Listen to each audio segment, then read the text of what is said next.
you ever growing up and arguing with your parents somewhere along the lines of, because you're trying to get your own way, and maybe you told your parents, well, so-and-so gets to do this, why can't I actually do it?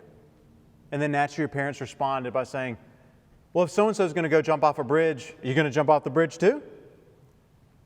Well, so this wasn't actually the best comeback for my parents, because you see, the city I grew up in, we got a lake. And so there's bridges over these lakes. And so when my friends jumped off bridges, I jumped off bridges. So you see, that didn't necessarily work. And this is why one of the things my dad would consistently tell me is that, son, act like you got some sense. I know you don't have sense. I know those little kids you're running around with, they don't have any sense. It wasn't because they weren't good kids. It's just the fact that we're kids. We don't have any sense. And so, but the principle remained that if you'd actually want to have some sense, or let's just say you want to actually have some wisdom, you're going to have to get around some people who actually have some wisdom. You need to start listening and believing and mimicking people who actually have some wisdom. And this is where we find ourselves in the book of Proverbs. We find Lady Wisdom. She's calling out to the simple, people who got no sense, as my dad would say. And what we find in the book of Proverbs is there's two voices. We're going to encounter right here Lady Wisdom herself. But as we'll find the name for this other woman in chapter 9, the other voice known as the woman Folly. And one of the issues that we'll even begin to see right here, even in our passage, is that the woman Folly, she has, while one voice, many dialects. And this is part of her deception. This is part of her allure. And depending on which of the voices you listen to is going to determine your future. And this is the premise of the book of Proverbs, as we find in verse 32 and 33. It's contrasting those who are going to listen to the woman Folly, her voice, and go about their own way, and those who are actually going to listen to the Lady Wisdom. And this premise raises a problem that is common to all of us, because this is not just a premise for the whole book of Proverbs, but this is a timeless premise. So it actually extends to us in the here and now. And here's the problem that it raises, is that there are opposing voices in this world vying for our attention. One good, one evil. And the fact is, you and me, we have the propensity to choose the voice of the woman Folly with all of her many appealing dialects. But in a world full of these conflicting voices, if we wish to dwell securely, we must listen and believe the voice of wisdom. So if you wish to live a life avoiding as many landmines and potholes as possible, I suggest that this sermon is for you.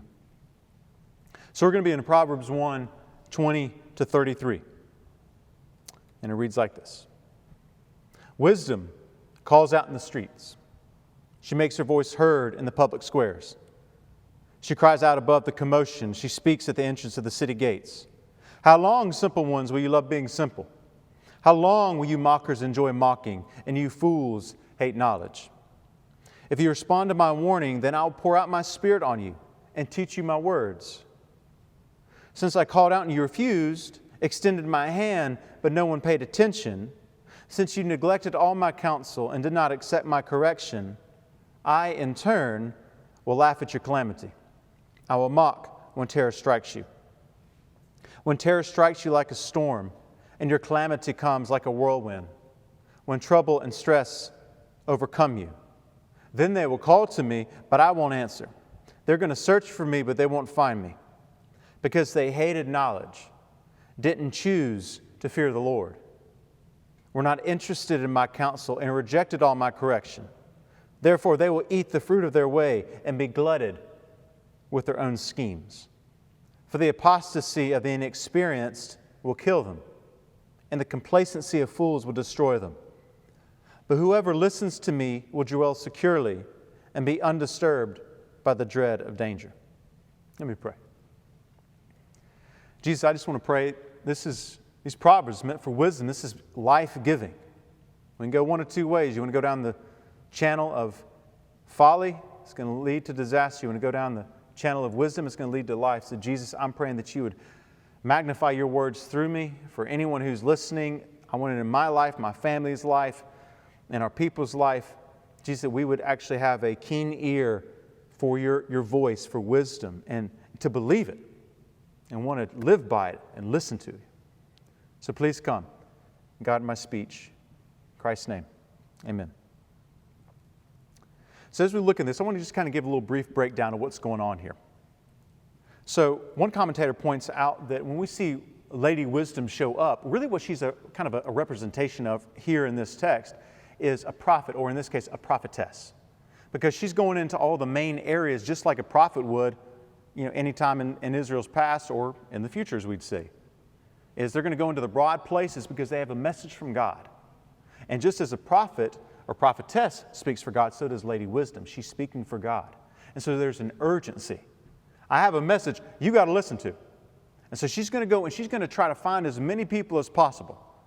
Says she's going out into the city gates where the elders are. So I want to make sure everybody, any kind of, whatever area of society you're in, I'm going to find you. The broad places in the plaza. And she's just projecting this message anywhere. This is a bold, loud, clear, unashamed voice. It's a compassionate voice. We talked about this prophetic voice a couple of weeks ago. This is what we're seeing right here with Lady Wisdom. I got to get it out because there's something you need to hear so you'll change. Otherwise, disaster's coming your way. Well, along the line, what we find is that Lady Wisdom encounters three groups. Simple, got no sense. The mockers, and the foolish. And perhaps, as she's just kind of living out her own name of Lady Wisdom, she's just going to choose to focus on the one. It's the simple. It's like, you don't know because you don't know. You're just ignorant. Not stupid, you're just ignorant. So we're going to focus on you, and then maybe actually, because the mocker's not going to listen to me, and the fool knows about it, but it's like, I don't want to listen to it. But it's like, maybe actually you, simple one, once you get this word, maybe then you'll heed the advice, and you can avoid all the potholes. You don't have to get all that shrapnel up in you. Well, as we see, again, we don't see her loud and clear here presented, but already we're beginning to see that Lady Wisdom is being opposed by the woman Folly. Again, the woman Folly, we see, she comes out very clearly in chapter 9, verse 13. But we know this is present because as Lady Wisdom is speaking to them, she says, all right, here's part of my reason for coming at you, is that I've actually already told you what's going on. I've already warned you once. And it sounds as though you're not listening to me. It sounds like you're going towards woman Folly over here. I've warned you. I actually stretched out my hand and you kind of like slapped it back like a little kid. I don't want to hear that. So therefore, I'm going to go ahead and tell you what's coming your way. Because what you're about to eat, it's going to have some consequences. And then when you actually call back to me, I'm not going to answer you. And it's not the fact that wisdom won't work for you. It's just you're going to need a little bit different wisdom, because as soon as you actually choose you love that different dialect of Lady Wisdom, it's like, oh, she really got me there. I like that voice. I'm going to go with that one. When all of a sudden you're going to find yourself down in a pit. You're in different circumstances, so therefore you're going to need a little bit different wisdom. And while it may be that one day you're actually able to get out, until then you have these scars, and these scars are going to remain. And it's in that sense that this scripture is actually telling us is that when we actually reject wisdom, God's wisdom, this prophetic wisdom that's coming towards us, and we reject and we go our own way, the consequences themselves, it's like they're laughing at us, it's like they're mocking us. And it's true, it says, I'm going to laugh at you, I'm going to mock at you. It's like, man, is God actually, that sounds harsh. And the fact is, it is. And it may be very true right here that God's saying, I'll laugh at you on that. But it's your circumstances are going to be laughing at you, because once you're down in that pit now, you're going to begin to remember, why didn't I just listen? Why did I go my own way? Why did I go, like my dad would say, you're going to listen to all those fools you're with? Yep, I did, Dad, and that's why I'm down here. So she's competing against these various voices. And the fact is, the people then, they got the same tendency we do now. Lady Wisdom and the woman Folly could be maybe represented like this. Lady Wisdom is just a really great artist, or a sound band, like just great hits, and you're just listening to their CD, old school CD, or maybe you got your Pandora station or whatever, and it's only, maybe Pandora's old school too, but Spotify, whatever it is, and all you're listening to is that group, and they're a great group, groundbreaking group. But it's like, I get a little bit tired of this, get a little bit bored. Whereas Woman Folly, she's sort of like Spotify in a sense of like, you can just give me a mixtape. I just want to listen to all the different kind of people out there. That's a little bit more appealing. But that's also part of the allure. That's part of the deception. It's a little bit catchy. I can get a little bit bored with God over here, but this is new. This is fresh. This is a little bit turn. This isn't the same old folly I've always heard. It sounds a little bit, but it's got a little bit different twist. That's what we're combating against. But part of this is our issue that we're really getting down to. It's not so much of what we're listening to. Because if you're in Israel, you're listening to the wisdom of God. It's being proclaimed. But it's the same thing for many of us. Maybe you grew up in church, or you've been around the church enough times, you got friends, even right now. You've heard it. We just don't believe it. That's what's going on. So I actually want to kind of create that little bit of tension for us as we're reading this, we're hearing these words come out. This is God's living word coming to us. I'd say oftentimes, it's not so much that we haven't listened to God, it's that we don't believe Him. That's why we actually end up choosing the woman father. That's why I'm going to go this way. I just don't believe you, God. Actually, this sounds a lot better. And we find this actually in the life of the wisest man who ever lived. It just turns out that he was foolish. Namely, this is Solomon. Because the majority of the Proverbs that we have right here in this book, they're coming from him. But then we have the prophets who record his life. So that's the prophets who wrote Kings and Chronicles. And we see that Solomon, he didn't take his own advice. So it might be true that he actually had very wise dealings and he was, intelligent his whole life. But really the divine wisdom that Lady Wisdom's talking about is really just put on display early on in Kings. And so this is kind of the one this made Solomon a little bit famous, maybe worldwide, in 1 Kings 3. Because he's been visited by the Lord in a prayer, in a dream. What do you want, Solomon? Just give me wisdom. Heartfelt, feels his need. Jesus, if Lord God, if you don't actually give me wisdom, I'm toast. I'm going to lead these people. So his eyes are all on God. And then immediately to test out, did I get the wisdom? 2 prostitutes show up in his courtroom. Both saying, my child died, now no, but the child that's remaining, that's mine. So in divine wisdom, all right, well, just give me a sword, let's hack up the baby, you get half, because he knows the true mom will not possibly, she can't bear to see her child die. She would rather give her child away than to kill her baby. And that divine wisdom is put on display. But what we need to notice, what's the context? Again, Solomon has just had a vision of the Lord. He's dependent.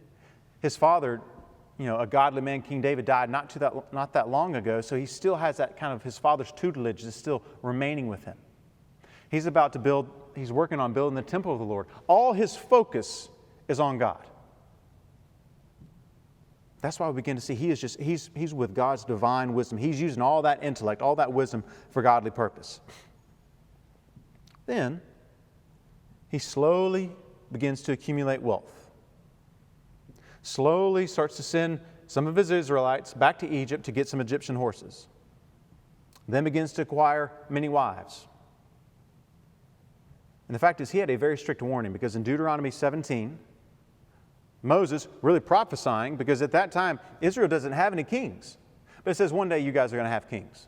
Because I know you're going to want one, you're not going to be led by me. So when you have kings one day, here's the guidelines for them. One is that every king is going to write down the book of the law, and they're going to have their own copy. So Solomon is actually seeing this copy. He wrote it down with his own, sort of like you sign a document. And then later on, you get frustrated because, these consequences come your way. It's like, you put your name on it. Didn't you read the fine writing? It's like, this is your fault. You put your name on it. It's like, well, Solomon, you wrote it out. You ought to have known better. Because all in there it says, do not accumulate much wealth. Don't ever go back to Egypt.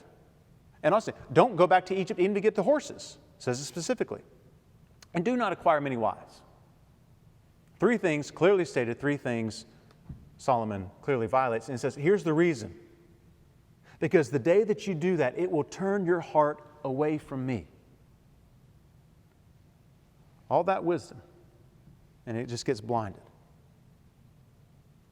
And the fact is, we have the same tendency to choose foolishness. And what's the problem? Saturation. What are you saturating yourself with? Early on, Solomon's just all about God, so that's the only voice he's hearing. Starts to turn away a little bit. Starts to hear all these different voices. And we'll get into that in a minute. And the fact is, this is not complex. But we get bored just listening to the same voice over and over and over again. Because the fact is, following Jesus is hard. It's not so much that Jesus is boring, it's just very difficult. And the process can be boring because it's like, are you going to stick it out? It's like you see anybody who's gotten to the top of their industry, they had some boring days because it's really difficult to get the top of the industry. But they keep plowing out because they know one day it's going to pay dividends. And this gives me this beautiful quote by G.K. Chesterton. He said, "The Christian life has not been tried and found lacking." He said, rather, it's been found difficult and not been tried. And the various dialects of folly's voice are catchy and deceptive, as we've said. She doesn't have to use bad things to lure us. There's nothing wrong with the gold or the silver necessarily. Nothing wrong with the horses necessarily. But it's the accumulation of all those things, the addition of all the wives, and something historic about, not going back to Egypt, doing all those things, that's what caused the issue. And the fact is, if we listen to the woman folly, eventually, what we once believed to be foolish will actually begin to say, now this sounds like wisdom. And that's what's going on right here with Solomon. Can you imagine it? He starts to get all this wealth, which we're told, like when it was told to his father, David, he said, I'm going to raise you up to be king. Why? So for the sake of the people. You're raised up to serve. You're actually given all this money to make sure everybody's got stuff. But as Solomon starts to get all this wealth, it's like, well, I can still take care of all my people, but man, look at all the things I can buy now. Well, if you have all this money and you're buying things, that's going to attract some different voices. They're like, if you got money to spend, we got money to make. This is actually what they're thinking. They're going to come your way. That's a certain kind of voice around you. And they're to continue to kind of bring things in front of you. And all of a sudden, you're buying these horses partly to sell them off. Well, that's bringing enough different voices around you. You've got all these voices now. And now you bring all these wives from different regions who have all the different gods. And so now, what once looked like foolishness is wisdom. Because it's like, well, no, I'm listening to all these voices. This is wisdom to get collective thoughts. This is more tolerant. This is more progressive. Just listen to that one voice, oh, Yahweh over here. That's old. Saturation. Robert Zacharias, he told a story of this Christian man who was imprisoned in a Vietnamese prison. And they took away the Word of God from him, and they just played this recording over and over and over again. God does not exist. God does not exist. God does not exist, and other things to that sentiment. He said it got to a point, eventually, he's starting to really believe it, until God kind of miraculously intervened to kind of pull him back. But they were just saturating his mind. And we're the same. I just said this is not complex, but in one sense, it's also very complex. Let me explain. If the majority of the voices we listen to are not of God, just meaning they don't follow God, that's all I mean. So it's a news feed, it's music, it's literature, political talk, medical advice, etc., then we're endangering of becoming simple and foolish, as this proverb says. I say this is complex because by common grace, people can and do have wisdom even if they don't live for God. And many of them, they run the news stations that we listen to, they're the editors of the papers that we read, they're the anchors of the podcast that we enjoy. And these voices wisely inform us on ways to spend and invest our money, how to vote, how to respond to a pandemic, how to engage in negotiations, etc. But yet, folly doesn't have to use malicious and sinister dialects to lead us away from God's life-giving wisdom. He can use all these dialects that we would say are good and helpful in and of themselves. However, if and when we saturate ourselves with these voices, then this proverb says that disaster is our future. So the thing is, we could become like Solomon. We could have this renowned wisdom. People come and search for us. I need you to be selling every single board all over town because you're so wise. You could accumulate more wealth than you ever previously thought you would ever have. Respect. Everything this world says is worth living for, and yet still come to the end of his life with the same thought, and that is, man, this is vain. Folly leads one way to disaster. Wisdom leads to life. You get to dwell securely. And as we actually take this a little bit to a deeper level now, because again, this premise, it doesn't stop at Proverbs, it keeps going, but here's actually it gets deeper, is that Lady Wisdom and the woman Folly are personifications. And they find their real representatives in Jesus and Satan. Because Jesus says, you only got two kingdoms here. Either of mine or you're of Satan. So just like there's two voices, two kingdoms. And those voices are coming from one of those two kingdoms. So therefore, our eyes, it has to be on Jesus. And here's where I'm just making a case. Because again, I think our issue is, do we actually believe what we've read? Do we believe what we've heard? We keep going down the other paths because I just believe that. I don't believe what God's saying, therefore I chose this other way. And because we live in a world with so many different voices coming, so many different dialects of that one voice coming at us, I think we need to stop and first listen to a voice of compassion. Which voice actually cares for us? So I'm just going to try to display a little bit of the voice of God. He cares for us. And then we're just going to tease out, if we go down one of these two paths, what do they actually look like? Because we saw Lady Wisdom, we saw her compassion. She's willing to go down, streets, top of the city gates where everybody's at, large marketplaces. I mean, think about yourself. You ever willing to just go into a broad street, hundreds, maybe thousands of people, and just start hollering at them? Probably think you're a nutter. But it takes so much love to be like, I'm warning, please stop. I mean, this is Lady Wisdom, but think about Jesus. This is John 1, 10 to 11. He came to the world that he created, even though his own didn't receive him.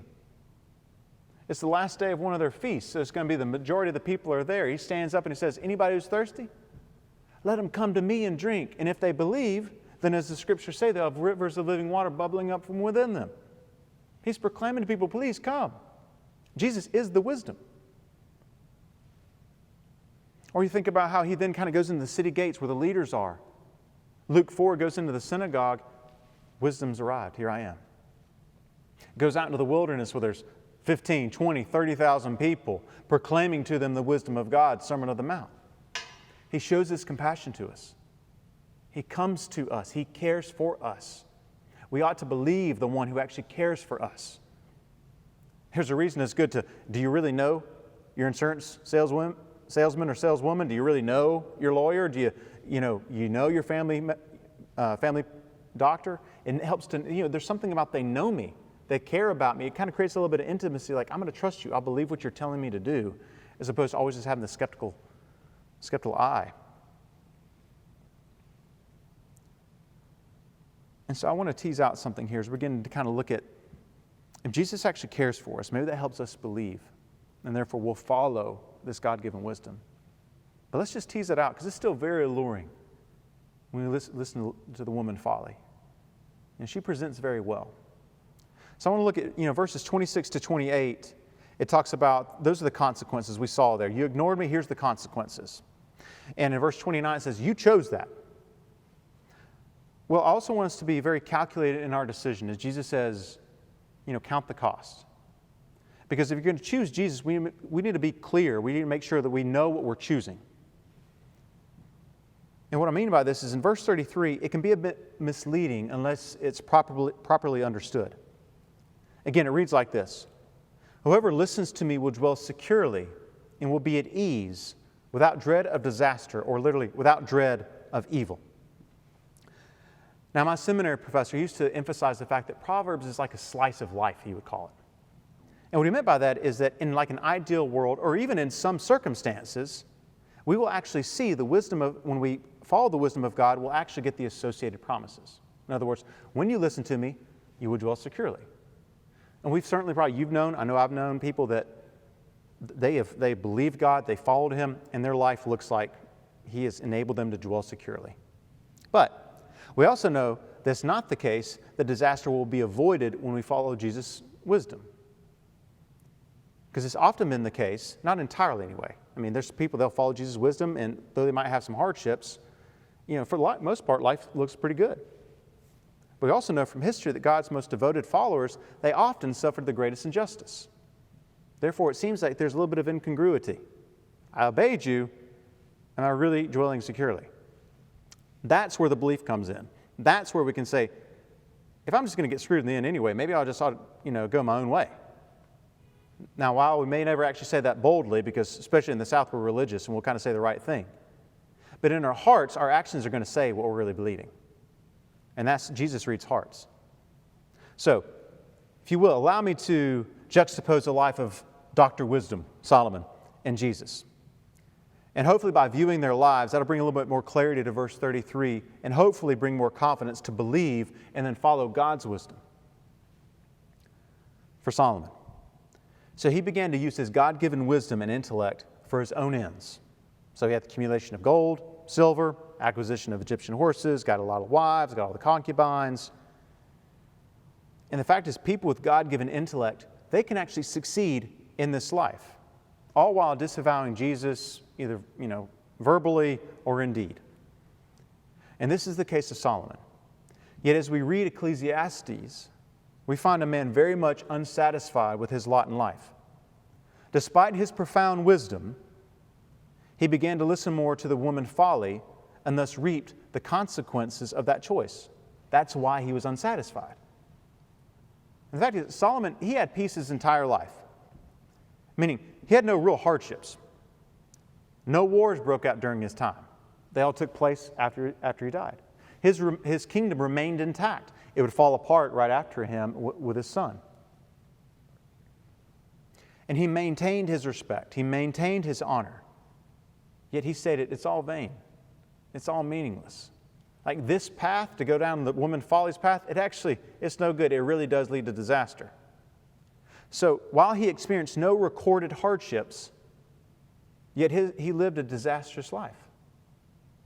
In other words, he did not dwell securely. That's what God offers. Folly does not. Now let's look at Jesus. Jesus walked in complete obedience and dependence upon the Holy Spirit and thus lived by the wisdom of God completely. We see a life full of exceptional love, power, impact, purpose, but also extreme hardship, like nothing that Solomon actually endured. Because he was so attuned with the Father, he was ever aware of the brokenness in this world. So there's heartache. Like, I made this world. What's going on with this place? He experienced a ridicule from those in power, abandonment by his closest loved ones, suffered extreme injustice and excruciating pain dealt out by the government. Yet Jesus dwelt securely all the days of his life. And the fact is, Paul echoes this. He says, I've been hungry and I've been fed. I've been warmly clothed, and I've also been cold. But in all these things, I'm content. I'm dwelling securely because of Jesus.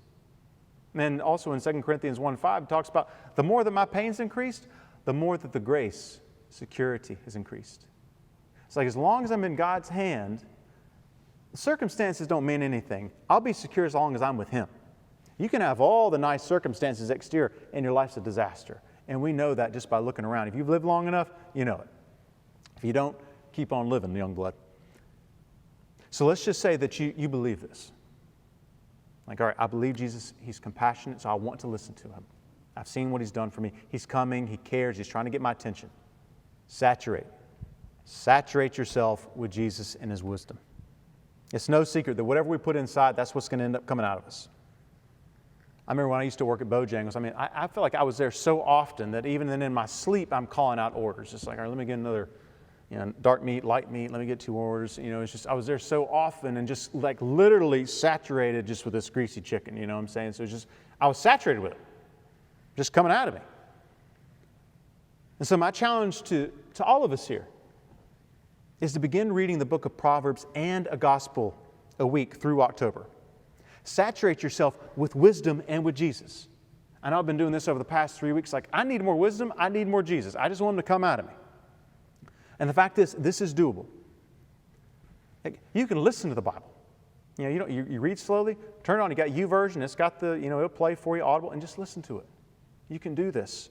So that means in 4 weeks' time, you have read the book of Proverbs 4 times, and you have gone through all 4 Gospels. And as you do this, make it your prayer.